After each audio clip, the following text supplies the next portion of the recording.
Okay. So di sini hanya pengenalan asas pada sesiapa yang pendidik di sini yang tidak tahu pasal TikTok lagi. Ini adalah perkara asas untuk pengetahuan asas je lah untuk TikTok. So di TikTok sebenarnya kita adalah short form videos. Short form videos ni bermaksud video-video pendek yang berdurasi seminit ataupun ada juga video yang 3 minit. 3 minit tu nanti dia akan bincang separately lah. So sekarang ni fokus utama adalah video-video seminit ni di TikTok adalah memang ringkas, padat dan kreatif. Tu yang kita utamakan di TikTok. So di seluruh dunia actually untuk TikTok kita adalah top 3 download app. Ini adalah di serata dunia, 150 countries, negara dengan 75 language digunakan dan MAU di sini bermaksud 680 juta adalah active user monthly. Ini di seluruh dunia kecuali China. So di TikTok ni yang basic lah untuk semua para pendidik sini, kita ada For You feed, discovery page, video shooting, notification, profile page. Actually benda ni tak susah, benda ni memang sama apa yang seperti di Instagram, di Facebook ataupun Twitter, tapi yang paling berbeza adalah For You feed. Ada yang nampak mungkin dah biasa dengan TikTok akan nampak hashtag FYP. So FYP ni bermaksud For You page di mana user akan nampak video yang berkaitan dengan kategori yang dipilihkan. Contoh kalau dia ada suka education, dia akan pilih education. Kalau dia ada suka hiburan, akan nampak hiburan. Tapi bukan itu saja, discovery page kita ada hashtag trending. Trending yang semasa. So dari pihak TikTok sendiri kita memang setiap minggu akan upload hashtag yang berkaitan dengan pendidikan. Itu adalah priority kita yang pertama lah. So actually TikTok memang powered by machine learning technology di mana actually bila seseorang individu tu nampak suka menyanyi kan, so video algorithm ni akan ditunjukkan semuanya menyanyi juga.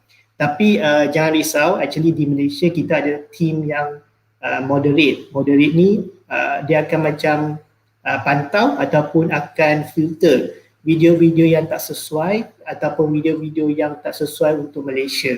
Seperti di negara Indonesia banyak video mungkin nampak, oh ni masuk artikel ni ada orang lempar kucing. Actually lempar kucing ni isu dia di Indonesia. So mungkin ramai ingat dengan perbezaan tu mungkin tak nampak sangat sebab orang ingat orang Malaysia tapi actually is for Indonesia. So video-video macam tu biasanya kita akan filter di TikTok dulu supaya ini tidak sesuai untuk kandungan di Malaysia. So kenapa TikTok? Kenapa education ni penting untuk TikTok? So di Malaysia sekarang ni berasaskan 2019 di mana Malaysia kita ada top 4 app download, negara-negara jiran 543.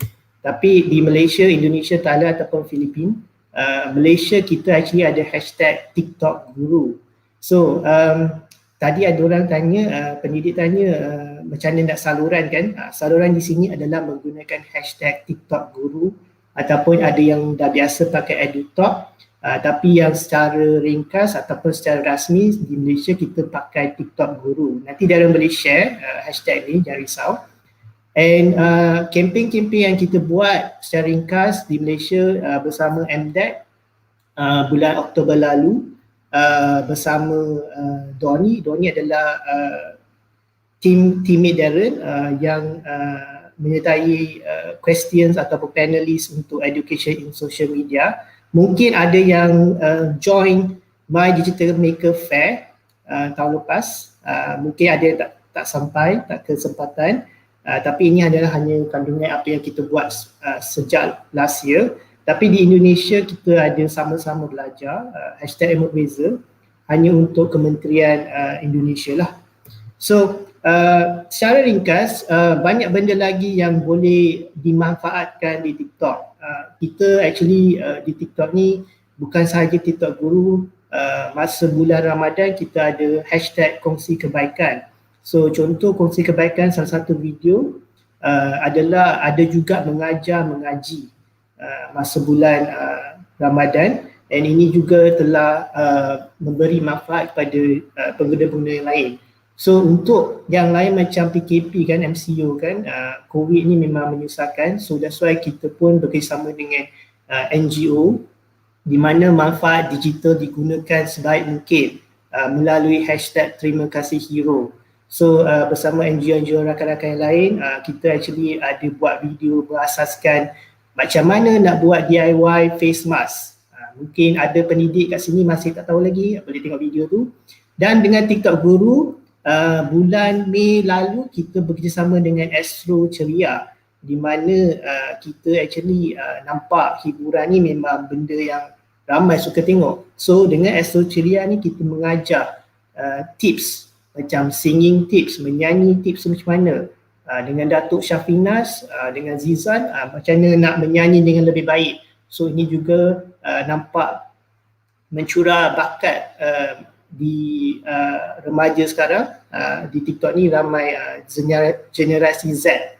So this is something that we look forward for TikTok Guru as well. So ini adalah hashtag lain di Malaysia. Kita dah ada guru series. Paling penting adalah study tips guru, business guru, guru bahasa dengan Dewan Bahasa Pustaka. Language guru tu dah tak ada ya. Kita tukar pada guru bahasa bulan Disember lepas, bulan lepas, bersama Dewan Bahasa Pustaka untuk martabatkan bahasa kebangsaan. So dengan hashtag guru bahasa, you guys can check it out on TikTok. Lepas tu kita pun ada kongsi baikan, think before you do untuk para remaja yang mungkin tersilap memakai aplikasi yang tak sesuai untuk kandungan mereka sendiri. So kita pun make sure kempen selamat ini untuk jalankan, untuk make sure they use the right platform. So ini adalah media dan brands yang dia ada di TikTok. So buat semasa sekarang kita ramai label company juga, company music dengan WWF Malaysia. Tahun lepas kita ada buat pasal per hour, tapi sebab MCO tak sampai message tu. And then kita pun ada Institut Kraftangan Negara dengan KTNB. So ini adalah contoh-contoh lampiran Darren Kompal. Ini adalah beberapa creator kami yang content creator. Kenapa TikTok tu penting dari segi education, macam mana kita nak buat. So Darren akan explain di sini. So mungkin video yang kedua ni boleh dengar.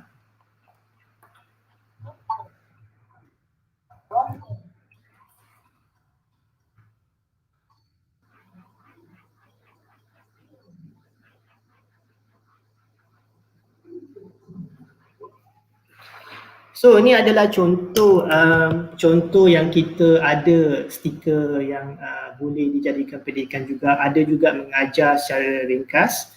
So untuk lebih baik, Darren actually nak share satu lagi untuk semua. Nampak tak skrin TikTok Guru?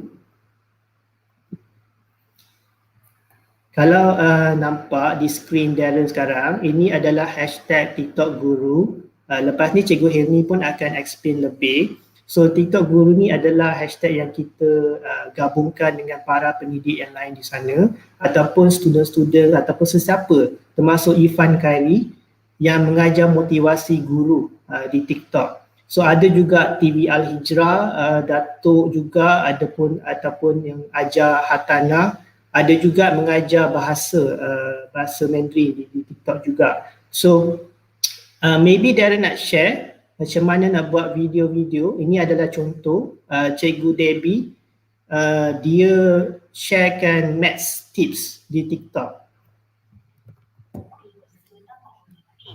Kita nampak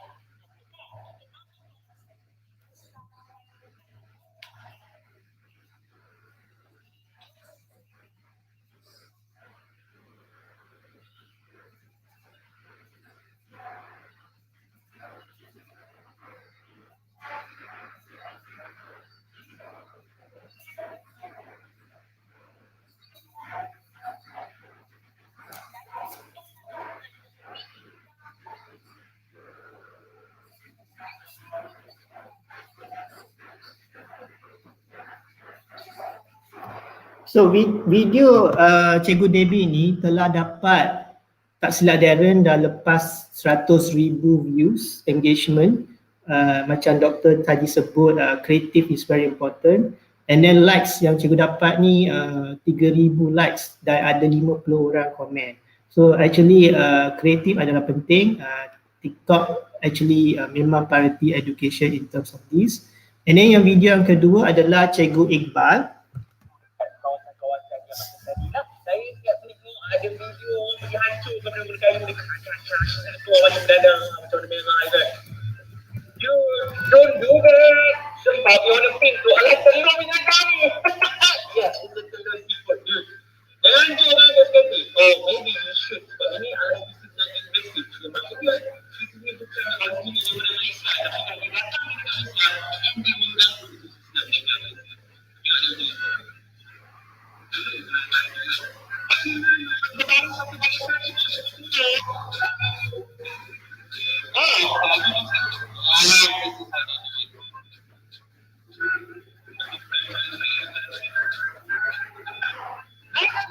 So ini adalah Cikgu Iqbal, salah satu cikgu tuition di luar. Dia adalah cikgu biologi atau cikgu sains. So kepada para pendidik di sini, mungkin di TikTok tak berapa fasih lagi. Actually kita ada green screen effect ataupun green screen sticker. So green screen ni tak sama macam green screen yang cikgu pakai, ada belakang takbir warna hijau. Tapi di TikTok sebenarnya kita ada stiker di mana para pendidik boleh tekan je stiker tu, nampak perkataan green screen, pakai. So green screen macam ni senang je. Macam Cikgu Iqbal ni, dia ambil gambar-gambar, lepas tu dia upload gambar tu ke background dia. So dia nampak macam green screen. So tak payah nak follow background hijau di TikTok, terus upload gambar yang nak dikemukakan ataupun yang ditampilkan. Lepas tu upload video pun boleh. So green screen video ataupun green screen foto. So ini adalah salah contoh di mana secara mudah, secara ringkas, medium ataupun landasan lebih cepat untuk para pendidik untuk merapatkan jurang dengan generasi muda sekarang ni. Yang seterusnya, Dr. Salman, Darren tak show background music. Darren secara ringkas hanya touch je, touch and base, touch and go. So Dr. Salman ni baru-baru ni diwawarkan di artikel. Dia adalah salah satu doktor yang mengajar kaedah untuk cegah hamil. So nampak tak ruang yang dipakai kalau dipraktikkan dengan betul, actually mana-mana platform pun akan berjaya. So actually on TikTok kita pentingkan seminit durasinya. So dengan seminit ni depends on creativity content, you can do it. So Dr. Salman ni bukan muda, bukan tua, tapi selagi ringkas video tu, selagi elok dimanfaatkan, boleh difahami. Dia mendapat lebih kurang 1 juta views mengurusi video ni lah. Yang seterusnya, last 2 dah, ni adalah Sir Syami, cikgu sejarah. So kepada yang mungkin para pendidik di sini ada mengajar sejarah, actually bukan susah, boleh pakai green screen foto, green screen video di TikTok, and then hashtag TikTok Guru. Ini adalah salah satu medium juga Cikgu Syami ni, dia dapat 15,000 likes. So nampak tak jurang tu boleh didapatkan lebih mudah, and then dengan TikTok ni kita boleh manfaatkan. Last but not least, cikgu teacher, English teacher, cikgu di Negeri Sembilan, Cikgu Tisafa, dia mengajar English untuk yang penonton atau user-user di luar di sana. So actually apa yang Darren nak perhatikan di sini adalah TikTok is a medium where kalau kita nak pakai secara kreatif, dia bagaikan macam nak tengok filem panjang. So sebelum nak tengok filem James Bond ni, semua orang nak tengok trailer dulu. So trailer ni macam TikTok lah. So kalau nak mengembangkan dari segi kreativiti, dari segi merapatkan jurang dengan generasi sekarang, actually TikTok is a must. You shouldn't abandon, sebab then you can grow your crowd, you can grow your audience, you can grow your students, biar rasa lebih sesuai ataupun lebih menarik bila kita nak tengok kandungan tersebut. So TikTok Guru di sini actually what we actually always do. This week di TikTok challenge kita ada motivasi diri. So ini salah satu juga education dari segi motivasi. Kalau ada kandungan yang menarik boleh juga share melalui hashtag ni. So dengan ini saya rasa saya boleh open to question ataupun saya pass to Cikgu Helmi. Cikgu Risma Wati. Terima kasih Mr. Darren atas perkongsian yang sangat-sangat bermanfaat. Saya rasa dah ramai dah Mr. Darren yang ada cikgu kita berjinak-jinak sebenarnya dengan TikTok ni, tapi masih baru, masih follower pun sikit lagi. Tapi kami memang sedang belajar. Kita memang nak kan Mr. Darren yang TikTok ni hanya untuk tengok gelek-gelek, joget-joget, kita tak nak. Sebenarnya TikTok juga boleh adalah satu platform yang boleh menyampaikan ilmu yang bermanfaat. Okey. Terima kasih Mr. Darren. Okey. Sekarang kita pergi kepada speaker yang saya rasa ramai dah menanti-nantikan kemunculannya. Mana ya? Idola Cikgu Helmi. Hai, Assalamualaikum Cikgu Risma. Hai Cikgu Helmi, Assalamualaikum. Sihat ke? Alhamdulillah sihat. Okey, ni soalan daripada saya Cikgu Helmi. Bagaimana Cikgu Helmi boleh tertarik dengan TikTok education, sebab ramai yang maklum, ramai antara guru-guru yang menggunakan YouTube sebagai perkongsian PDPC. Medium TikTok adalah satu yang sangat baru sebagai tempat perkongsian. Boleh Cikgu kongsikan kelebihan TikTok? Sebab saya pun follow juga Cikgu Helmi, dah banyak dah follower dia kan. So persilakan Cikgu Helmi. Okey, terima kasih Cikgu Risma. Bismillahirrahmanirrahim. Assalamualaikum warahmatullahi wabarakatuh dan juga selamat petanglah kepada semua kita punya penonton webinar pada petang ni. Saya rasa dah mencecah sampai 550 orang pendidik. Saya rasa pensyarah pun ada. Jadi saya rasa seronoklah sebab kita buat perkongsian ilmu ni, kita harap seramai mungkinlah boleh dapat manfaat kan. Jadi mungkin saya boleh share sikit dengan berkaitan dengan soalan yang Cikgu Risma tanya tadi. Iaitu macam mana boleh saya tergerak nak pergi ke TikTok tu. Sebab saya pun memang adalah content creator. Saya dah mula hasilkan video YouTube daripada tahun 2012 untuk kegunaan anak murid saya buat eksperimen apa semua. Dan bila dan masa tu juga saya dah mula buat blog sebenarnya. Saya dah mula buat blog pun 2012.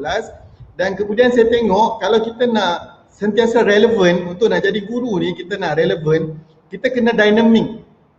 Dynamic kat sini maksudnya kita kena sentiasa berubah pendekatan kita, termasuklah apa yang kita buat dan kita rasa tengah in trending, tapi sebenarnya dia akan sikit masa lagi dia akan tertinggal. So samalah juga benda yang berlaku pada YouTube dan juga TikTok ni. Dan titik tolak, saya pun antara orang yang mengecam juga sebenarnya, mengecam penggunaan TikTok ni, tahu tak? Sebab kita selalu nampak TikTok yang versi negatif pada peringkat awal. Kita nampak orang berjoget-joget kan. Tetapi sampailah satu peristiwa, saya dengan anak murid saya masa tu, saya keluar dengan dia orang, sambil macam tengah sembang-sembang tu macam dia orang khusyuk sangat tengok phone dia orang. Dan saya kata, apa yang korang tengok ni sampai excited sampai saya bercakap kat depan ni pun korang tak tengok. Dia cakap, layan TikTok cikgu. Saya kata, yalah benda-benda mengarut ni korang suka lah kan, macam tu. Dia kata, tak cikgu, kita orang tengok lawak. So saya pun try tengok. Bila saya try tengok, saya rasa macam sangat interesting dan dia ada satu perasaan yang saya panggil sebagai addiktif. Dia sangat bagi ada rasa ketagihan tahu untuk kita nak tengok lagi. Dan daripada situ saya cuba install sendiri sebenarnya aplikasi TikTok untuk saya nak tengok sebenarnya apa yang menyebabkan budak-budak kita ni suka sangat dengan TikTok. Dan why not kita sediakan something yang bersifat educational, macam sebelum ni kita sediakan konten di Facebook, di Instagram, di YouTube juga. Jadi why not kita pilih TikTok juga sebagai salah satu daripada dia punya platform yang kita boleh guna. So start daripada situ, barulah saya mula lebih aktif sebenarnya. Saya mencuba cari apa trik dan tips lah macam mana kita nak aplikasi kepada kita punya educational content. So saya kongsi dulu saya punya slide. supaya nak membantu rakan-rakan guru supaya faham lagi apa yang saya nak bercerita. Saya minta Cikgu Risma tolong respon, ada tak nampak saya punya slide, saya takut nanti saya cakap seorang-seorang ciong sendiri pula nanti. Nampak gambar handsome Okay. tu, nampak. Itu macam Perli tu. Okay. So untuk TikTok dalam pendidikan, sebenarnya saya nak cerita macam mana saya boleh terjebak dengan, sebab Dr. Afifuddin tadi pun dah berkongsi tentang penggunaan media sosial dalam pendidikan. Saya punya aktiviti menulis blog dan juga aktiviti menghasilkan video ni sebenarnya semasa saya menjadi cikgu 13 tahun dulu di SMK Luar Bandar nombor 1 Sibu Sarawak. Di sekolah pedalaman lah yang selalu orang cakap kalau Luar Bandar ni tak ada line internet lah apa. Tapi sebenarnya di situlah saya memulakan, orang kata apa, saya punya hobi sebagai seorang penulis blog dan juga penghasil video-video di YouTube. Dan ada antara benda yang pada peringkat awal yang saya kesan pada tu masa tu adalah bila saya nak buat aktiviti dengan pelajar saya, kita sangat susah nak jumpa konten-konten Malaysia kat masa tu. Okey, jadi saya rasa macam kenapa tak ada orang ambil inisiatif ni nak menulis, nak menyediakan bahan-bahan sains ke apa ke dekat internet. Sedangkan kita galakkan budak-budak kita guna internet tapi tak ada pun Malaysian content punya untuk pendidikan yang sesuai dengan konteks Malaysia. Tak keterlaluan jika saya sebut pada ketika tu bila kita cari kita akan jumpa banyak konten-konten daripada Indonesia.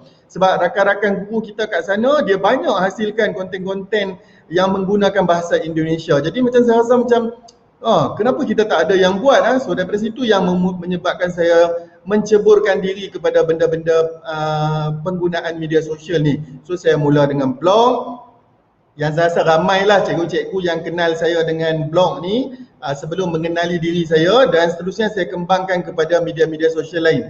Sebab kalau kita cerita pasal blog kan, kita tulis bagus-bagus macam mana pun tentang content creator ni sebenarnya, you buat kadang-kadang you spend sampai 1 hari create content, tetapi kalau content you tu tidak mendapat liputan, tak hit the right target, so dia macam useless tau. Kita buat penat-penat video sampai 2 hari, 3 hari, 4 malam tak tidur. Lepas tu tak ada orang tengok. So dia macam bukan sesuatu yang memotivasikan. Jadi sama juga dengan blog. Bila kita tulis yang cantik, tak ada orang baca. So macam mana kita nak bagi banyak orang baca? Saya bawa dia ke Facebook, saya share di Facebook. Saya bawa dia ke Twitter, saya bawa dia ke Instagram. So benda media sosial ni dia berkait. Jadi orang pergi saya punya Instagram, dia akan jumpa blog saya. Orang pergi ke blog saya, dia akan jumpa saya punya YouTube. So benda tu dalam satu rangkaian dan menyokonglah antara satu sama lain. Okay? Dan sebenarnya daripada yang saya dah buat ni, sebenarnya banyaklah yang kita dapat. Macam saya kata tadi, ramai guru lain mengenali saya pun kerana blog saya lah. Lepas tu alhamdulillah saya dah dapat maintain sampai 8 tahun sampai sekarang. Pembaca pun dah sampai mencecah 38 juta. Average hari-hari 10,000 orang masuk membaca, dan sehingga sekarang dah ada lebih kurang 2,000 artikel yang saya tulis berkaitan dengan pendidikan. Saya fokus kepada pendidikan sebab saya nampak macam tak ada orang buat pun kepada benda pendidikan ni kan. Jadi why not kita pergi ke sana lah. Mana-mana guru yang belum follow saya, sila follow dekat YouTube lah, Instagram apa semua kan. Okay. So dan benda yang saya buat ni, sebelum ni saya buat sebab saya nak menyelesaikan masalah saya dalam kelas. Masalah saya, budak saya yang tak datang sekolah, jadi kita bagi video kat dia, kita bagi nota kat dia. Kalau budak nak datang buat eksperimen, dia tak tahu, so kita bagi dia tengok dulu video kita dekat YouTube. Kita buat flip classroom, jadi benda tu membantu saya menyelesaikan masalah saya. Dan saya tak sangka bila kita dipaksa untuk duduk kat rumah semasa pandemik COVID-19 tahun lepas, itulah antara platform yang memang saya banyak gunakan. Jadi video-video YouTube saya memang saya gunakan dengan banyak. Dan saya nak berkongsi juga dengan rakan guru yang mengikuti kita pada petang ni. Saya punya traffic untuk blog, orang masuk cari nota dan juga tu meningkat sehingga 300%. Maksudnya dalam hari biasa dapat 10,000 saja. Masa COVID tu saya boleh cecah sampai 50,000 orang masuk tengok, dapatkan bahan daripada saya.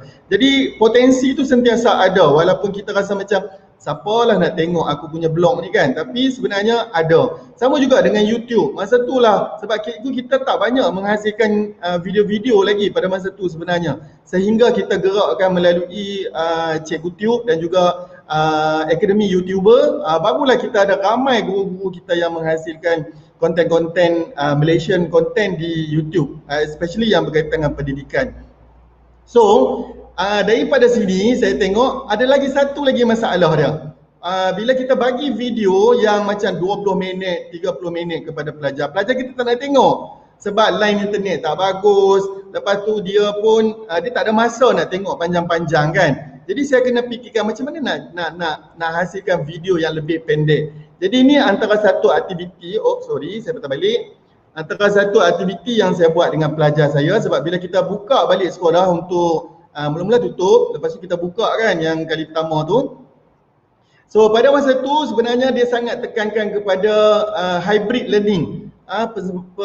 Pembelajaran yang bersemuka dengan pembelajaran yang secara online. Jadi kita ada SOP, budak tak boleh nak buat eksperimen dekat-dekat, tak boleh kena barang tu semua satu-satu, ada SOP yang kita perlu patuhi. Jadi saya duk fikir macam mana nak bagi benda yang kita buat aktiviti sebelum ni yang bersifat hands on, bersifat student centered, supaya benda tu memang pelajar dapat buat benda tu dengan seronok. So ini contoh untuk tajuk teknologi pemprosesan makanan. Jadi pelajar belajar tentang macam mana nak proses. Ada beberapa jenis teknologi pemprosesan makanan, mengawet, apa semua benda tu. Jadi dia buat dalam bentuk video. So ini antara contoh video yang pelajar saya hasilkan lah. Saya minta dia orang buat, sebenarnya saya minta dia orang buat video saja, video pendek saya cakap. Video 1 minit. Tetapi majoriti pelajar pada masa tu dia memilih untuk buat video TikTok. Daripada sanalah saya tengok macam, oh betul, budak kita memang suka video TikTok. Okey, saya tunjukkan contoh.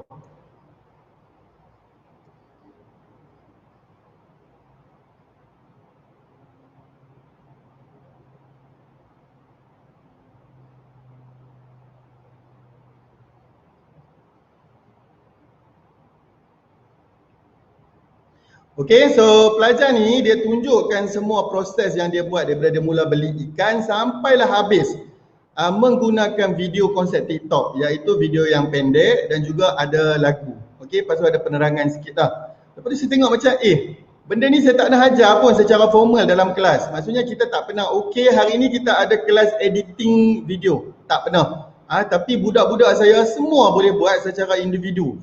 Untuk pengetahuan juga para pendidik yang ada pada petang ni, sebenarnya budak-budak saya ni dia bukan budak bandar. Budak yang saya sekarang ni saya mengajar di SMK Jerlun, Kedah. Majoriti budak kami ni B40, datang daripada family B40.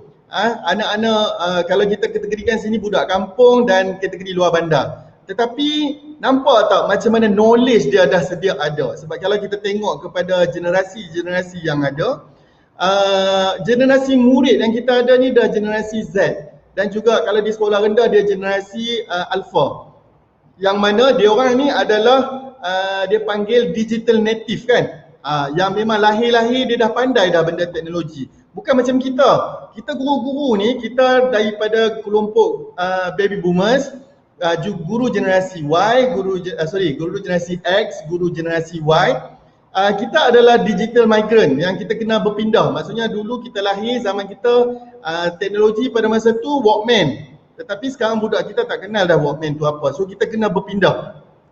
Ada guru yang gunakan typewriter untuk buat assignment. Tetapi kita dah mula gunakan laptop. Maksudnya kita kena berpindah-pindah, kena pergi belajar. Sedangkan anak-anak kita ni dia adalah digital native. Dia lahir-lahir tu dia dah pandai dah benda-benda digital. Okey. So ini satu lagi contoh yang dia orang hasilkan, dan saya tengok bila tengok hasil pelajar ni kita rasa macam wow, saya tak ajar pun kamu buat video. Tapi macam mana kamu boleh buat sampai macam ni punya kreatif kan? Okey, kita tengok yang pelajar lelaki pula.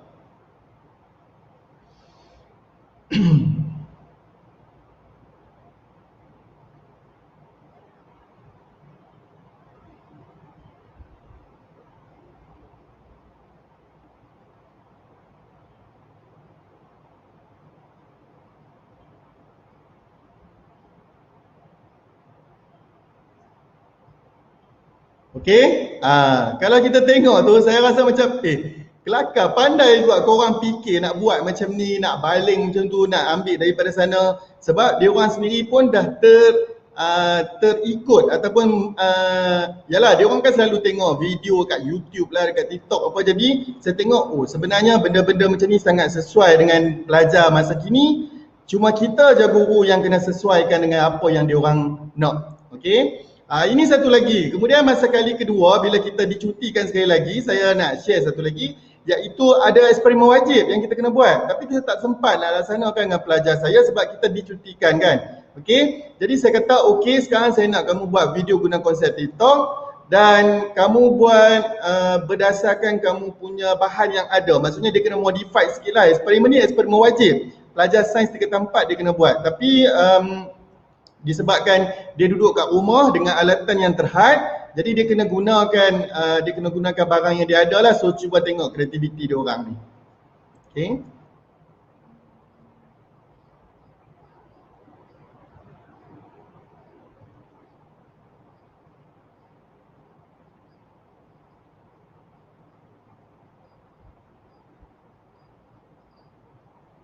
okey, so yang ini semuanya pelajar yang buat. Okey, sama juga dengan yang ini pun kreativiti dia orang juga.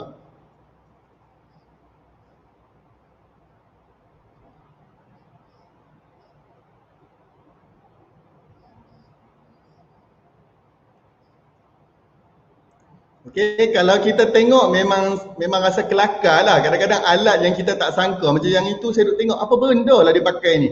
Rupanya dia pakai yang penyembur wangi tu kan. Okey, jadi kat situ sebenarnya kita boleh tengok macam mana anak-anak murid kita ni boleh berkreativiti dalam bila dia nak buat aktiviti di rumah lah. Tetapi dia videokan semua benda tu gunakan konsep TikTok. Jadi saya dah nampak kat situ orang kata apa, dia punya opportunities kat situ yang kita boleh guna. Okey, dan bila saya pergi study sikit lagi tentang TikTok ni, sebenarnya pengguna dia di seluruh dunia ni sangat ramai, 800 juta, maknanya lebih kurang sama famous dengan apps yang lain macam WhatsApp, macam Telegram apa semua. Masa yang saya ambil ni 800 juta dan dia orang expect naik sampai 1 bilion pengguna dia pada Januari 2021. Lepas tu apps TikTok ni juga yang dia asal daripada China, dia punya saya tak tahu macam mana nak sebut dengan betul, tapi Douyin lah, macam tu lah ejaan dia. Dia punya jumlah download tu adalah sangat tinggi maksudnya dia didapat di download tu sangat cepat. Maksudnya kalau macam Facebook apa semua tu ambil masa sampai, contoh saya bagi 7 tahun, so untuk TikTok dia ambil masa dalam 4 tahun saja. Dan TikTok ni memang dia fokus kepada generasi Z yang majoriti tu adalah anak-anak kita yang berumur 16 hingga 24 tahun. Dan bila dia orang study sebenarnya bila setiap kali kita tengok tu kita akan spend masa lebih kurang 52 minit untuk setiap kali sehari kita tengok tu. Maknanya engagement tu, jumlah engagement dia tu sangat tinggi. Okey, sangat tinggi sebenarnya. Okey, dan satu lagi yang menyebabkan kenapa TikTok ni dia menjadi famous dalam kalangan pengguna dia adalah sebab orang kata apa, digunakan istilah kat sini effortless content creation. Maksudnya siapa-siapa pun boleh ambil saja dia punya headset, shoot video, rakam, record, lepas tu terus boleh send. Tak perlu skill editing yang hebat lah, gempak-gempak macam kita tengok kat YouTube. Dan satu lagi cikgu, mungkin saya boleh kongsi dengan cikgu kan. Maksudnya bila kita tengok handphone, kalau perasan, bila kita tengok handphone, kan perasan tak kita tengok tu sekarang ni kebanyakan masa kita tengok secara portrait, betul tak? Kita tengok secara portrait, kita jarang dah tengok secara landscape. Jadi bila saya tengok tu, saya rasa memang selepas ni macam YouTube pun kita tak akan tengok lagi. Bukanlah tak akan tengok lagi, kita akan tengok. Tapi maksudnya banyak lagi apps yang akan berubah daripada landscape kepada bentuk portrait. Sebab dia macam tak memerlukan kita buat 2-3 benda sekali je kan. Buka phone terus boleh swipe saja. Okay. Dan saya cuba experience sendiri benda tu. Sebab saya kata, macam saya kata tadi, kadang-kadang banyak kan orang ni dia salah sangka kepada TikTok ni, padahal dia sendiri pun tak pernah tak pernah install TikTok dekat dia punya phone kan. Jadi saya punya saranan kepada cikgu-cikgu ataupun pendidik yang ada pada petang ni, install dulu sebenarnya TikTok dan kemudian cikgu akan tengok sendiri sebenarnya banyak je konten-konten yang ilmiah kat dalam tu yang kita boleh ambil manfaat. Okey. Ini daripada pengalaman saya lah, macam mana dia boleh menyebabkan ketagihan. Tadi kalau cikgu-cikgu perasan, Cik Darren ada sebut kan, Mr. Darren ada sebut tentang video yang ditayangkan di FYP tu adalah mengikut kesukaan kita. You suka tengok video kereta, dia akan keluar video tentang kereta. You suka tengok video pasal bertaman ataupun buat bunga-bunga tu, dia akan keluar bunga-bunga lah maksudnya. Okay, so dia bijak lah. Kalau pada saya kata dia memang bijak baca kita punya preference ataupun dia ada algoritma dia tu. Okay, dan satu yang saya rasa yang menyebabkan dia ketagih ni sebab dia pendek kan, less than 1 minute. Jadi bila kita tengok, kita dah boleh swipe. Tengok tak minat, swipe. Jadi macam benda tu menyebabkan kita akan sentiasa duduk kat depan tu tengok je dia kan, sebab kita akan cari benda yang kita suka. Okay. Kemudian dia menggunakan lagu-lagu yang saya rasa memang trending lah dalam kalangan pelajar. Sebab tu kadang-kadang tu bila tengok pelajar kita, bila dia menyanyi tu kan, lagu kita macam tak nak dengar je. Bila kita tanya lagu mana ni, lagu dari TikTok. Okay, so itu antara satu sebab lah. Dan dia ada unsur competition. Maksudnya bila ada orang, contoh saya bagi, kalau ada orang berjoget buat satu challenge lah sebenarnya, pakai lagu ni, nanti akan ada seorang lagi akan menari pakai lagu yang sama tapi cuba buat lebih baik. Sebab tu banyak benda-benda yang macam kadang-kadang dia jadi over tu sebab dia ada unsur pertandingan kat situ. Dan satu yang saya suka adalah sebab saiz dia kecil. Macam saya cakap tadi, bila kita pakai YouTube sebenarnya nak hantar konten kepada anak murid kita, saiz dia besar. Lepas tu satu lagi, kadang-kadang dia panjang sangat, jadi anak murid kita tak ada masa. Tapi kalau TikTok sebab dia kurang daripada 1 minit, jadi kita boleh save dekat kita punya phone, kita boleh hantar ke grup WhatsApp dia orang dengan sangat mudah. Itu juga antara satu strategi PDPR yang saya buat lah. Jadi saya tak nak terangkan sebab tadi saya ingatkan Mr. Darren tak cerita pasal button-button dia ni. So saya rasa cikgu boleh explore sendiri, very simple, sangat user friendly lah. Okay. Kemudian saya mungkin tunjukkan sikit button-button yang digunakan untuk kita nak edit video. Contoh bila kita ada satu video, macam mana kita nak edit. So yang pertama kita boleh letak sound. Kita tekan je sound tu, nanti dia akan keluar pilihan-pilihan lagu. Kita boleh pilih lagu-lagu yang viral supaya lebih ramai lah orang ada chances nak jumpa kita punya video tu. Kemudian efek, kalau kita nak keluar asap ke, keluar api-api ke apa semua, teks kita nak letakkan perkataan, stickers, ataupun kita nak gunakan filter supaya gambar tu nampak macam cantik sikit, lebih colour, lebih bright ke, nampak suram ke. Voice effect untuk suara, voice over kalau kita nak masukkan suara, kita nak recordkan suara kita kat situ. Ini yang saya kata tadi, dia punya editing tu memang sangat simple. So semua orang boleh buat walaupun cikgu first time cikgu cuba. Okay, so ini antara sedikit idea kepada cikgu-cikgu tentang apa yang saya buat dengan TikTok. Macam mana saya gunakan TikTok ni untuk pendidikan. So saya kata saya lebih kurang gunakan untuk 6 idea, tapi sebenarnya banyak lagi, ikut kreativiti dan juga ikut cikgu punya tahap kemahiran lah. Okay, macam saya biasanya kalau untuk saya sendiri, saya akan record dulu video dan kemudian saya akan edit di aplikasi lain. Sebab saya sebab kita dah familiar dengan aplikasi editing yang kita biasa guna tu, so saya akan edit kat sana. Button-button dia pun saya dah tahu, jadi lepas tu baru saya pindahkan ke TikTok. Dan saya akan pastikan saya gunakan saiz gambar tu yang betul lah, maksudnya pakai ikut panjang tu, bukan buat ikut melintang. Okay, so peringkat awal bila saya menceburkan diri dengan TikTok ni, saya banyak fokus kepada aktiviti yang saya buat dalam kelas. Saya nak recordkan yang saya buat dengan anak murid tu lah. Jadi ni antara contoh dia.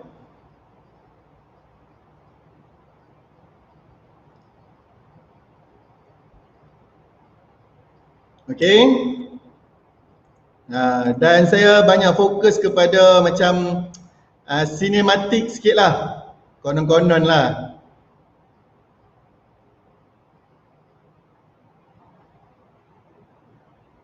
Nah, yang ini saya gunakan lagu Blackpink.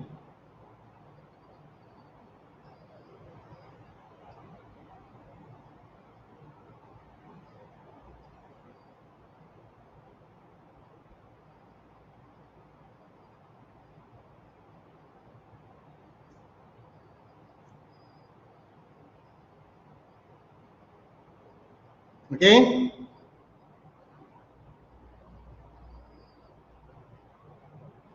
Ini orang kata apa, macam kita nak dokumentasikan lah aktiviti kita dengan pelajar. So dia punya eksperimen ni melibatkan 10 hari. Jadi setiap hari saya ambil video macam mana progres tumbuhan yang kita tanam dekat makmal tu. Okay, itu yang pertama. Yang kedua, bila saya tengok macam kadang-kadang, yalah bukan kita nak buat aktiviti tu setiap hari kan. Jadi waktu lain tu kita nak buat apa? So saya cuba cari balik video-video YouTube saya yang saya dah buat dulu-dulu ni. Kemudian saya download balik dan saya cuba buat dalam bentuk yang lebih pendek. Sebab kadang-kadang video dekat YouTube saya tu dalam 2 minit, 3 minit. Jadi saya cuba cari apa sebenarnya saya nak tunjukkan dan saya cuba pecah lah kepada beberapa. So saya buat yang kedua tu, saya fokus kepada soalan. Contoh dia di sini, apa jadi kalau natrium masuk dalam air? So saya gunakanlah lagu yang tengah trending.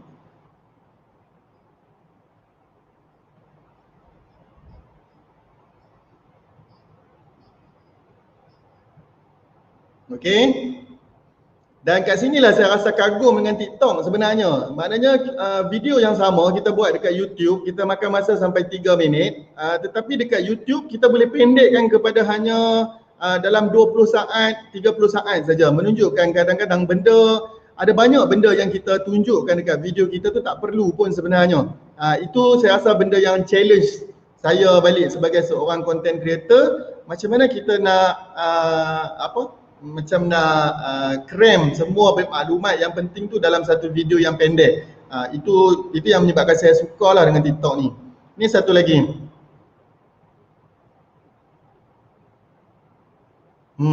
Kadang-kadang video simple macam ni saja kan. Tapi kita suka tunjukkan. Dan kemudian bila PKP melanda, saya tengok macam saya kata tadi, kalau saya nak buat nota dalam bentuk YouTube, kadang-kadang budak tak boleh tengok. Jadi saya cuba buat dalam bentuk nota tu, saya buat dalam bentuk yang simple dan kemudian saya bagi kepada pelajar supaya pelajar dia boleh guna untuk ulang kaji ataupun sekurang-kurangnya untuk menulis dia punya nota dekat buku dia.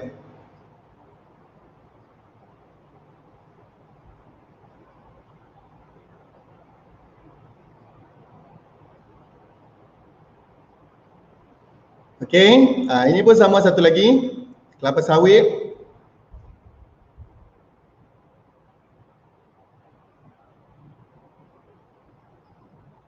Okay, simple je kan, saya cuma tulis, ambil sikit video-video, lepas tu saya ni. Dan untuk kelapa sawit ni, sebab saya dah ada video dia, saya buat video dan kemudian saya buat 4 daripada satu video asal tu, saya buat 4 video TikTok pula yang lain. Maksudnya benda yang hampir sama tapi cerita benda lain, konten dia tu lain. Okay.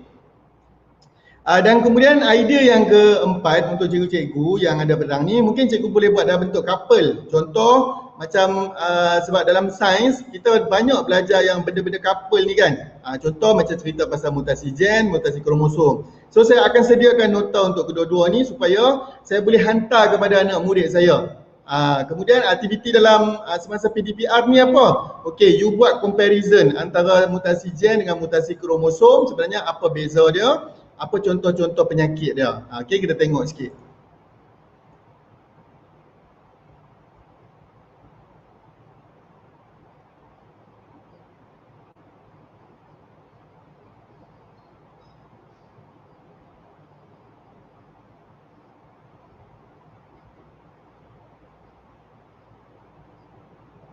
Okay, sama juga yang ini pun. Saya gunakan lagu yang sama juga.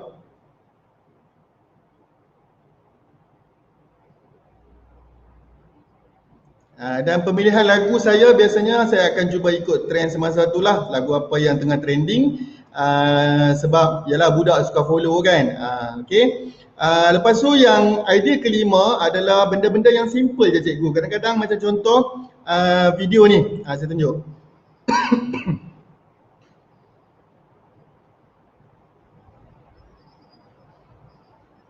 Okay. Video dia mudah je kan. Kita cuma tarik tu, kemudian kita tengok shilling tu jatuh. Dekat caption tu saya tulis, ada siapa tak tahu, ada siapa tak yang tahu apa sebenarnya yang berlaku. Kenapa kita tulis caption yang kita trigger orang supaya macam nak menjawab, nak komen kita punya TikTok tu kan, video tu. Dan inilah video pertama saya selepas saya dah buat sampai 50 video TikTok ni. Inilah video pertama saya yang orang cakap apa, mula menerima. Sebelum tu saya buat tak sampai 1000 pun orang masuk tengok. Kan kita boleh tengok kan view dia tu tak sampai 1000 pun. Lepas tu sedih lah kita kan. Kita buat banyak-banyak cantik-cantik, tak ada orang tengok. Jadi macam tapi bila saya buat yang ini simple gila, saya kata tadi, sampai 100,000 lebih. Jadi macam saya kata macam sebenarnya kadang-kadang interaction kita dengan kita dengan orang tu, dengan orang yang nak menonton tu kena ada dengan viewer tu supaya dia rasa macam aku nak komen je ni, aku reti kan. Tapi kita bagi macam saya terus memang fokus kepada benda pendidikan lah. Ini pun sama.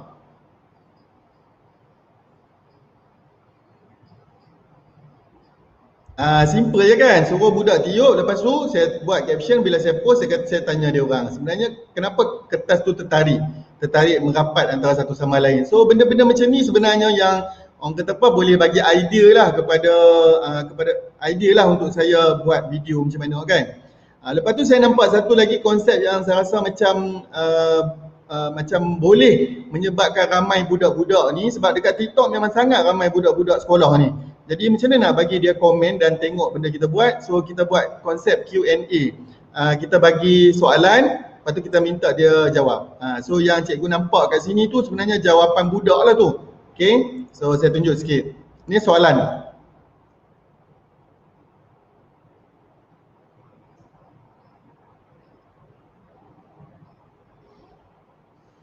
Saya tanya sikit je, kenapa kena letak minyak?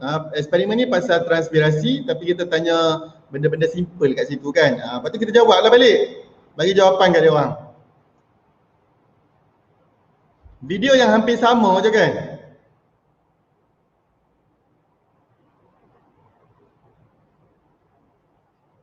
Okay. Itu satu contoh. Dan satu lagi, biasanya sebab saya gunakan juga TikTok ni untuk bina repo saya dengan pelajar saya. Jadi kadang-kadang tu macam seronok-seronok lah dengan dia orang kan. Yang terbaru ni bila dia orang datang ke sekolah, saya buat video ni. Video ala-ala catwalk mai ke sekolah lah.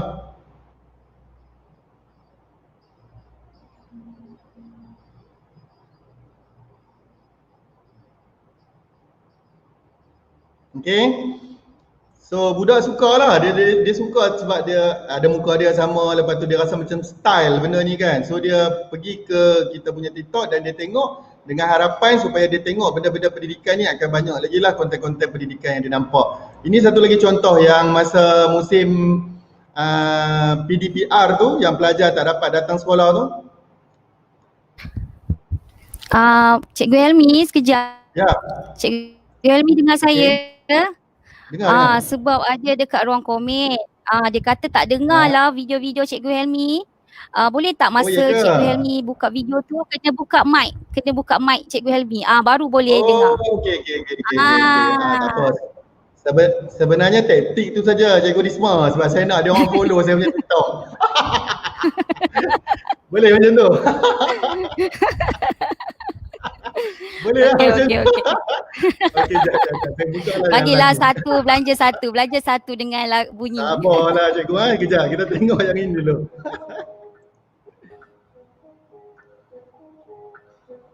Ini boleh dengar? Boleh.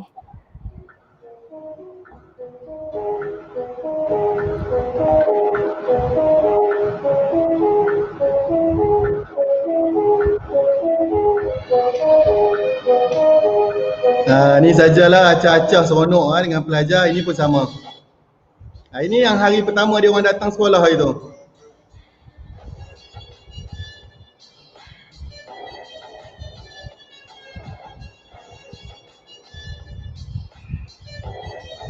Okay.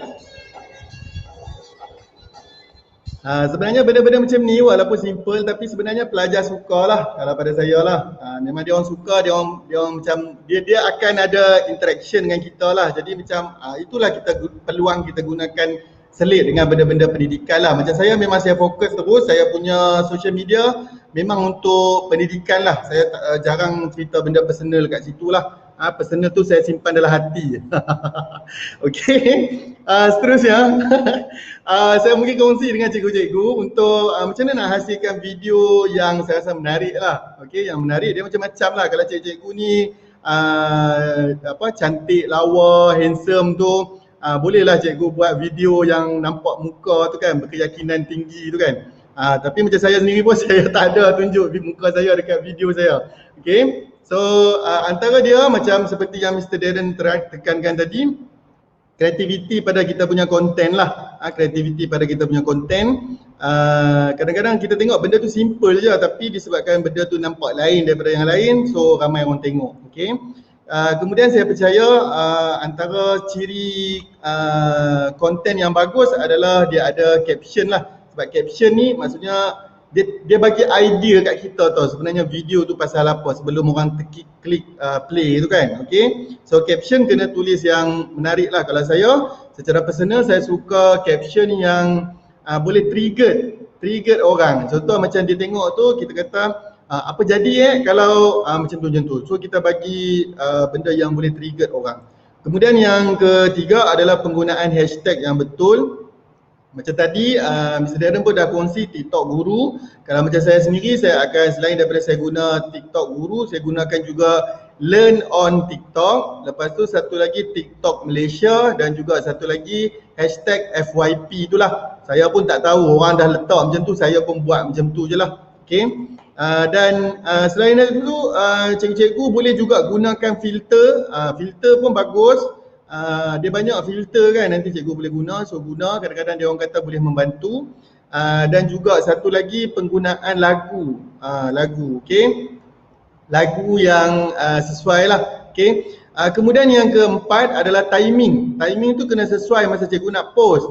Cikgu post pukul 8 pagi, siapa nak tengok? Okay, so kita post pada waktu cikgu tengok nanti dekat cikgu, bila cikgu install aplikasi TikTok tu, dekat bahagian profile tu nanti dia ada satu menu, dia tulis situ analytics.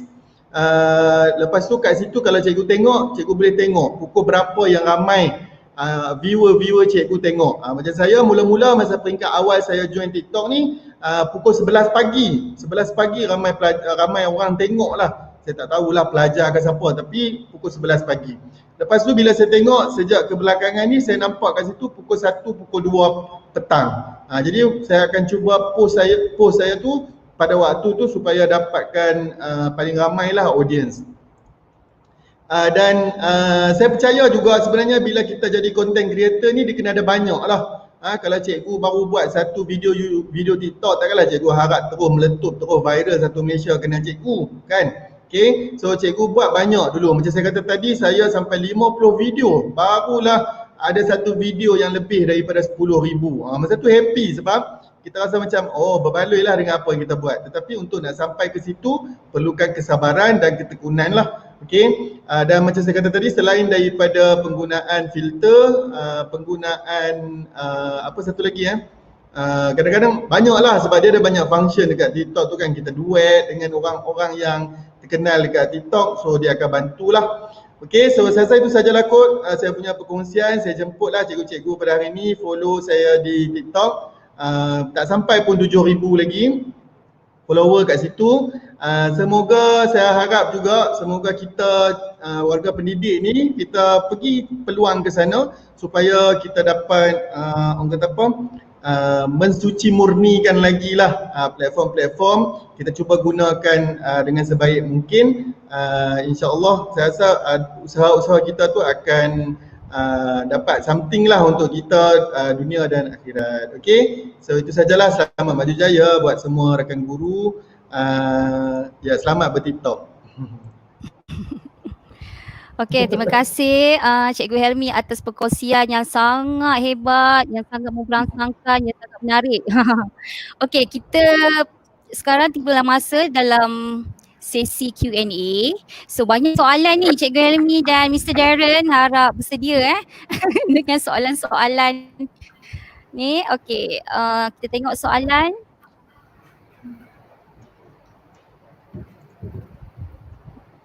Soalan cepu mas. Boleh up. Okey, tak pun saya bacakan daripada cikgu-cikgu Saya kena tengok daripada chat ni lah.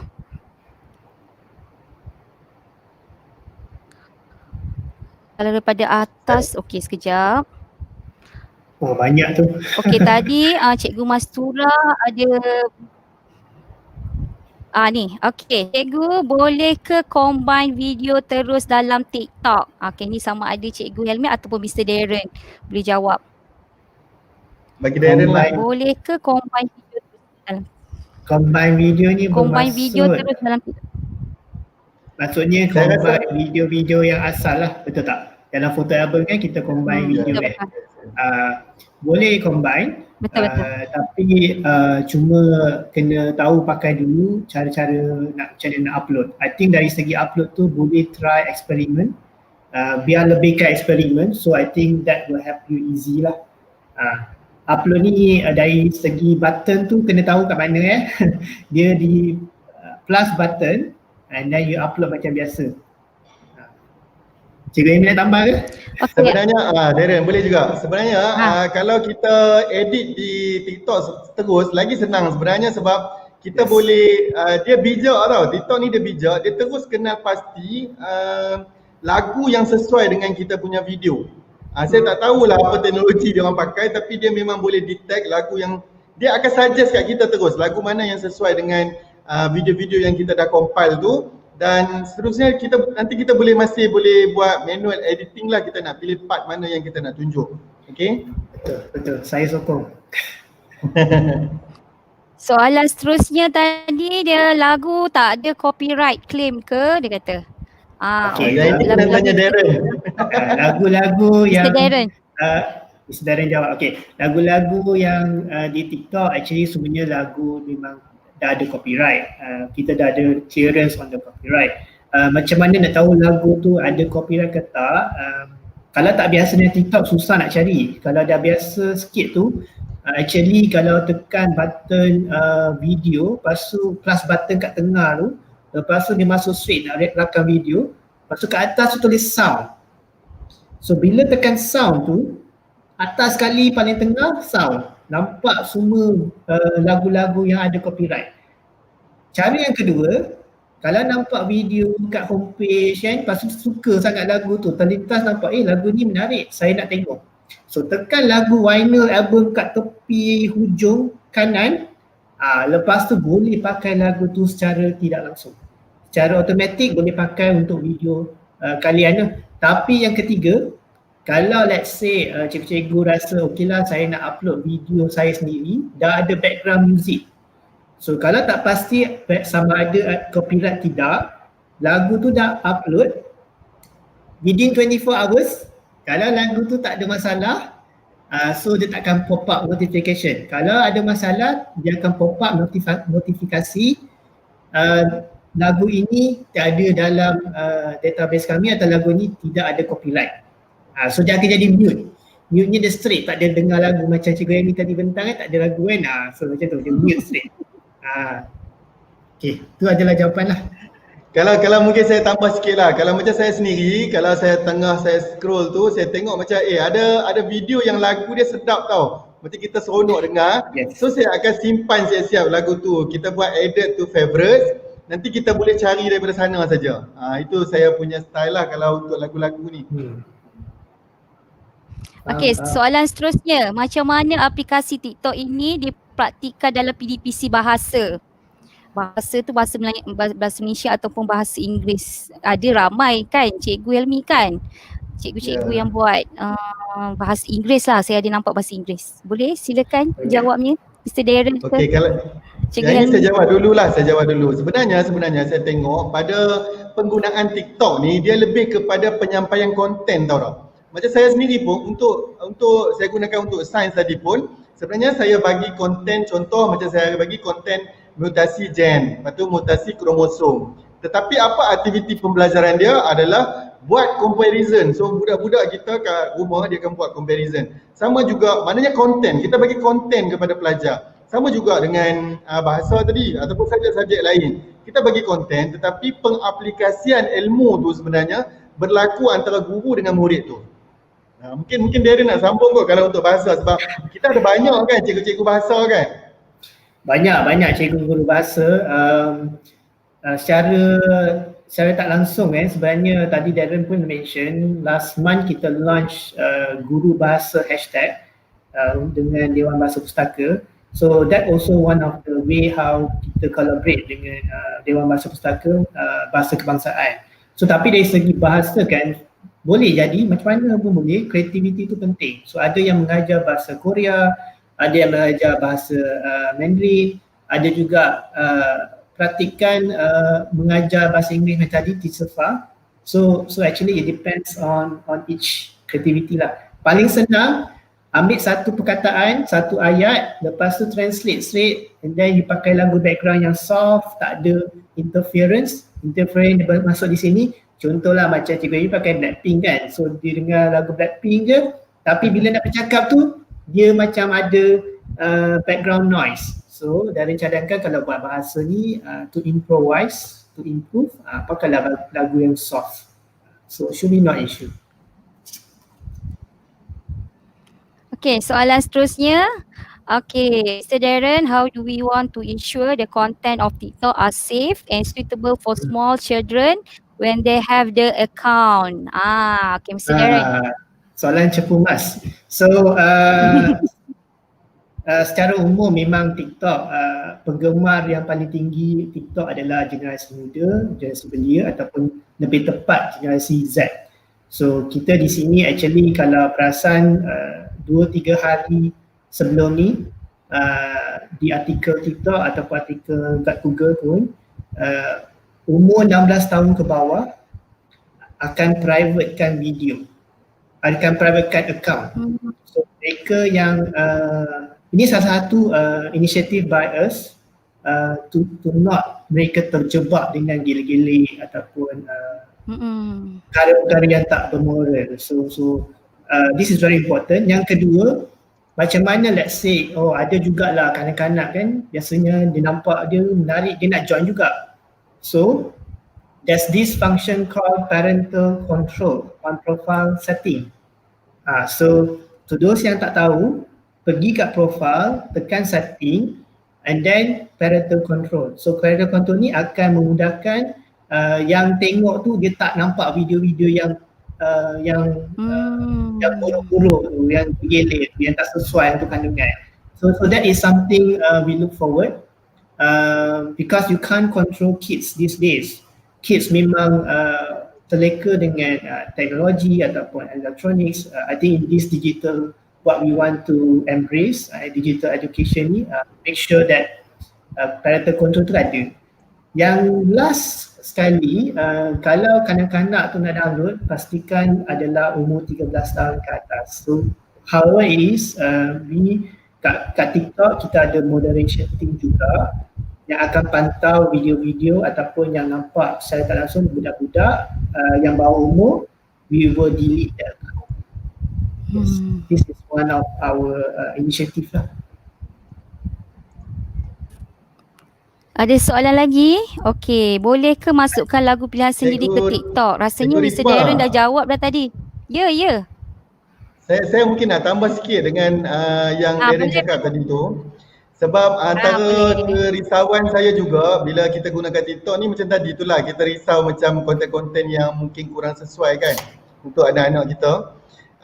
Tetapi sebenarnya apa yang menyebabkan saya memang betul-betul nekat selepas tu, sebab bila kita pernah ada sesi sebelum ni dengan Mr. Darren di bawah Cikgu Juara Digital untuk MDEC, dan bila Cik Darren maklumkan kata ada tim sebenarnya yang menjaga konten-konten Malaysia yang akan filter benda tu manually juga. So itu yang menyebabkan saya rasa macam okey, so maknanya tak akan teruk sangat lah sebenarnya. So itu yang menyebabkan saya memang nekat lah saya nak pergi ke benda-benda TikTok ni.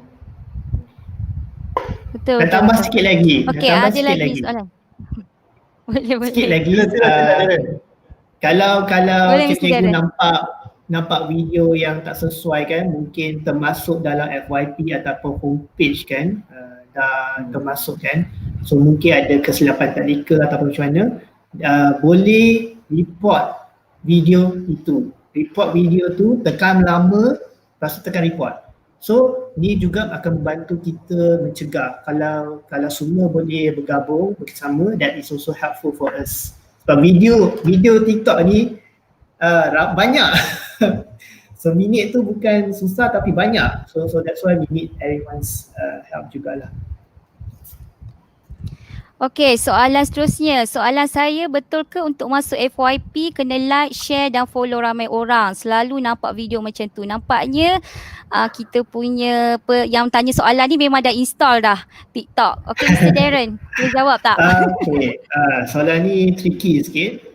Okay, kalau like, share, follow, yes, part of that strategy. Kalau let's say you are content creator ataupun memang dah pakai TikTok kan, kalau you tak ada follow, you tak follow orang, macam mana orang nak follow kan? So it's memang good that you also do that kind of like and share because it's also make sure it bermanfaat So this is also help to grow your account.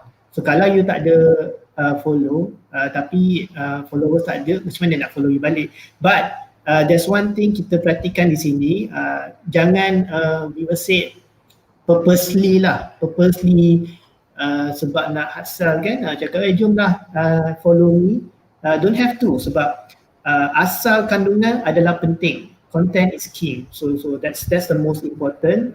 Make sure you focus on your foundation of the video, buat video tu ringkas, padat, interesting area, then video tu akan lebih ramai lah tengok, and then senang juga nak masuk FYP.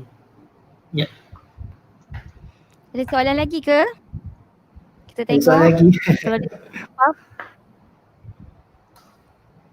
tak ada dah. Tak ada. Okey. Ada apa Cikgu Helmi nak tambah ke, Mr. Darren nak tambah sebelum kita mengakhiri sesi perkongsian kita hari ini? Maybe nak tambah, sekarang ni kita pun ada question. Ada soalan daripada Cikgu Nadia Richard. Salam sejahtera, boleh menjana kewangan ke daripada TikTok ni seperti YouTube? Okey, Mr. Darren silakan. TikTok kalau video seminit ni, mana-mana platform pun including Facebook, memang tak dapat monetize sebab video seminit tu nak run ad tu macam mana, nak run advertisement tu macam mana, seminit ringkas sangat. So di TikTok we don't see that angle, we see more like you building your own fan base, and then from there bila dah sampai tahap yang lebih sesuai, kita ada something called creator marketplace.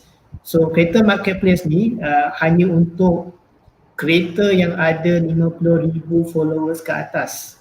So creator marketplace ni company ataupun branding di luar kalau nak cari talent yang sesuai untuk produk mereka, contoh kita ada seorang mekanik ni dia giat dia share di TikTok, dia mengajar macam mana nak fix kereta, macam mana nak pump tayar, benda-benda yang mahal juga. So baru-baru ni dijemput oleh radio station, Era, Mix FM, Fly FM, tapi yang paling penting dia juga dijemput oleh company lain untuk buat product briefing. Tapi of course there's also ways to tackle. Kalau nak further question, I think we can just also discuss separately. Tapi for now, yes, that's one of the way of monetization. Yang kedua, untuk education, we are also looking to increase our potential. One of the way is contest, ada juga pertandingan. Yang ni secara tidak langsung, tapi dia boleh beritahu asal dulu, buka tirai dulu. Macam kita ada fotografi competition somewhere next week. Untuk para fotografi ataupun cikgu fotografi yang berminat, boleh juga buat video TikTok fotografi, tips iPhone, tips Android, so banyak lagi boleh buat. So ni salah satu jugalah cara monetize. Kita ada lagi satu soalan. Hai salam cikgu, boleh tak kita ambil video murid tanpa kebenaran? Sekali I rakam ada member kata jangan, nanti jadi masalah pula. Maksudnya ada murid dalam video tu rasanya kan? Itulah rasanya maksudnya. Macam Cikgu Helmi ambil gambar murid datang sekolah. Yes, Boleh ke? yes. Mr. Darren? Tak boleh, of course. This is part of the first thing ever lah. Kalau nak masukkan murid minta kebenaran, kalau tak jadi isu. Yang tadi saya ingat soalan dia berbentuk macam boleh tak ambil video murid yang mungkin murid tu pun ada video TikTok kan. So mungkin dia nak repost. Okay, repost video di TikTok boleh, cuma kita tak syorkan. We don't encourage. The reason being sebab video tu is not your video and it's also to prevent copyright. So repost ni memang dah sinonim di Instagram, Facebook kan, but for TikTok we actually don't encourage. And sesiapa yang ada repost ni akan menyebabkan views dia jadi rendah sikit sebab repost is part of copyright issue. Mungkin saya boleh tambah sikit kot berkaitan dengan kebenaran tu kan. Macam itu pun jadi isu kan, kadang-kadang takut ada murid yang mungkin mak ayah dia tak benarkan dia ada dalam kita punya tu sebab dia masih bawah umur. Sebenarnya isu ni kita orang dah discuss dalam Cikgu Tube semasa dengan BSTP lah. Sebab bila kita buat video, sebenarnya kita fokus kepada video pendidikan kan. Jadi macam kadang-kadang ada murid juga yang ada dalam tu. So kita, kalau macam saya sendiri dengan pelajar memang saya akan maklumkan kat dia orang, kata kita akan buat video, kalau boleh buat bertulis. Kata kita dapatkan, kita buat consent letter lah dengan dia orang, minta kebenaran daripada mak ayah dia orang, tanda tangan. Kalau okey tak ada masalah, so saya rasa itu boleh menjadi backup kita lah ke depan kalau tiba-tiba kena saman ke kan. Tapi kalau ajar sekolah-sekolah kampung ni tak ada lah sangat kan. Kalau ajar anak-anak datuk ke apa semua mungkin lah kot. Okay. Okay. Saya rasa tu soalan yang terakhir tadi, dah tak ada apa-apa dah soalan. Cikgu Helmi atau Mr. Darren nak tambah apa-apa sebelum kita mengakhiri program kita ni? So far so good. Kepada mereka maybe tak pasti kan, actually boleh tengok lebih TikTok Guru hashtag. Sekarang ni kita dah ada menjangkau 2 billion views. Banyak benda boleh belajar di situ. And kepada baru saja nak start, jangan give up. Cikgu Helmi once upon a time pun dia start tak ada views banyak. So the most important just a tips, consistentnya. So kalau tak cuba, tak eksperimen, tak tahu, tapi kalau dah try, improve and make sure consistency tu penting. Consistency bermaksud setiap hari boleh buat satu video. Kalau rasa tak ada masa, paling ringkas 3 video seminggu sebab by then algorithm pun akan memudahkan masuk FYP pada yang tak tahu homepage. So this is also to help to increase the exposure lah and engagement. Saya rasa ada orang mention children online privacy protection. Yes, itulah salah satu sebab akta yang kita tak boleh ambil kebenaran and also suhakam for example. Yes. That's all from me. Cikgu Amy nak tambah? Okey, kalau daripada saya sendiri cuma saya nak menyerulah rakan-rakan pendidik kita supaya bersama-sama kita buat konten pendidikan, kita banyakkan kat konten-konten Malaysia kan. Untuk di online, tak kisahlah platform apa, kalau kita rasa TikTok sesuai dengan kita dan murid kita, so kita pergi ke sana. Kalau rasa YouTube ke apa semua, pergi. Tetapi kalau satu nasihat tambahan saya adalah apa benda pun yang kita buat, especially dalam creating content ni, adalah kita kena ada fokus yang jelas lah. Janganlah kita sekejap-sekejap kita buat video pasal travel, sekejap-sekejap kita buat pasal pendidikan. Nanti orang pun tak tahu. Orang tak tahu kita buat account kita tu account pasal apa. So create you macam you punya brand, you punya niche you supaya orang tahu. Oh, ni Cikgu Helmi dia memang akan share pasal sains. Macam itulah nasihat saya. Nak tambah last one? Okay, terima kasih. Boleh. Okay, boleh.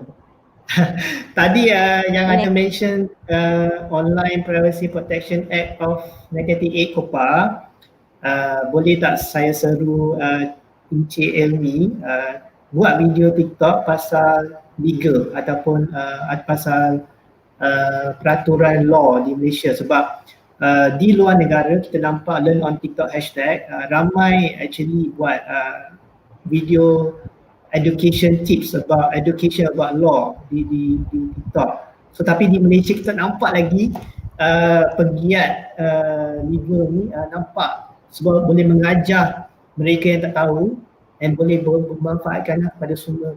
Sebab macam you mention kan, children online privacy protection ni apa, so tak tahu. So kalau boleh try buat and then bagi tips, that will be very very helpful and very bermanfaat. Yep, that's all from me. Terima kasih Cikgu Helmi, Mr. Darren. Okey, terima kasih banyak atas perkongsian yang sangat-sangat menarik dan bermanfaat. Okey, kepada guru-guru atau pendidik di luar sana, bolehlah mendaftar Persatuan Guru STEM Malaysia. Okey, anda boleh layari laman web pgsm.edu.my untuk keterangan yang lebih lanjut. Okey, berakhirnya sesi perkongsian webinar kita pada hari ini. Kepada guru-guru yang masih belum lagi mengimbas QR code, boleh berbuat demikian sekarang. Okey, sementara masih ada link ni. Okey. Okey, baiklah. Terima kasih banyak-banyak. Okey, selesailah sesi webinar kita. Semoga apa yang dikongsi oleh para panel yang hebat tadi dapat dimanfaat oleh semua guru. Saya akhiri program kita hari ini dengan pantun dengan serangkap pantun. Tanam sirih dalam taman, gali lubang tepi perigi. Terima kasih hadirin budiman, lain kali bersua lagi. Saya bersama-sama EJK program ini memohon maaf di atas segala kekurangan. Semoga kita ada umur, kita akan berjumpa lagi pada waktu yang lain. Terima kasih banyak-banyak. Assalamualaikum warahmatullahi wabarakatuh.